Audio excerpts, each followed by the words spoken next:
అందరికీ నమస్కారం. నిన్న ఒక వీడియో చాట్ నేను జనార్దన్ రావుతో వీడియో చాట్ చేశానని చెప్పేసి ఆ చాట్ రిలీజ్ చేసి చాలా మీడియాల్లో పాపం డిస్కషన్ పెట్టుకున్నారు.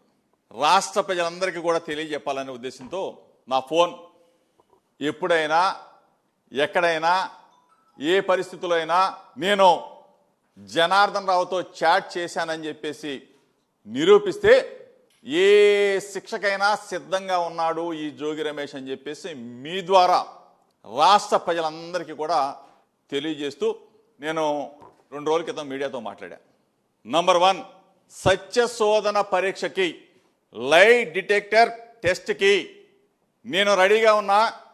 గౌరవ ముఖ్యమంత్రి చంద్రబాబు రెడీయా అని అడిగా. చంద్రబాబు నాయుడు కొడుకు లోకేష్ రెడీనా అని అడిగా. దానికి సమాధానం లేదు. నేనే చంద్రబాబు నాయుడు ఇంటికి వస్తా, నా భార్య బిల్లను తీసుకొని వస్తా, నేనే తప్పు చేయలేదని చెప్తా. చంద్రబాబు నాయుడు ఏం చేయొద్దు, భగవద్గీత, ఆ భగవద్గీత పెట్టి జోగి రమేష్ నకిలీ మద్యం కేసులో పాత్రదాని ఒక మాట చెప్పమను.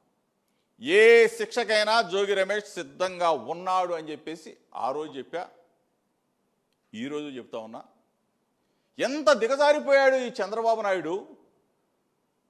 ఒక బలహీన వర్గాలకు సంబంధించిన జోగి రమేష్ని, ఒక గౌడ కులంలో పుట్టిన జోగి రమేష్ని, వంగవీటి మోహన రంగా గారి అడుగులో అడుగు వేసిన ఒక జోగి రమేష్ని ఒక అక్రమ కేసులో నిర్బంధించాలా, జైల్లో పెట్టాలా, హింసించాలా? ఎంత కోరిక చంద్రబాబు నాయుడు నీకు? నీకు భార్య బిడ్డలు లేరు, నీకు కుటుంబం ఉంది, నాకు కుటుంబం ఉంది. ఇంత దిగజారి ముఖ్యమంత్రి స్థాయి వ్యక్తి ఇంత దిగజారా? నీ బ్రతుకు కూడా ఒక బ్రతుకేనా అని అడుగుతా ఉన్నా. ఫ్యాక్టరీ మొత్తం కూడా చూపించి ఏ విధంగా తయారు చేస్తున్నారో చూపిస్తే ఈ ప్రపంచానికి మీడియా మిత్రుల ద్వారా తెలియజేస్తే ఎగైన్ తిరిగి నా మీద డైవర్షన్ పాలిటిక్స్ కదా నువ్వు. వైఎస్ఆర్ కాంగ్రెస్ పార్టీని బదనామా చేయాలని చెప్పేసి ఎంతగా దిగజారిపోయావు. ఇది నీకు అసలు మనస్సాక్షి ఉందా? నకిలీ మద్యం తయారీ కేంద్రాలు, కుటీర పరిశ్రమ నడుపుతూ ఉంటే మళ్ళీ వాళ్ళని కలుపుకోవాలా? బీజేపీని కలుపుకోవాలా? మాధవ్కి ఏమైనా సంబంధమా? ఎవరికి సంబంధం? చంద్రబాబు నాయుడికే సంబంధం ఉంటుంది.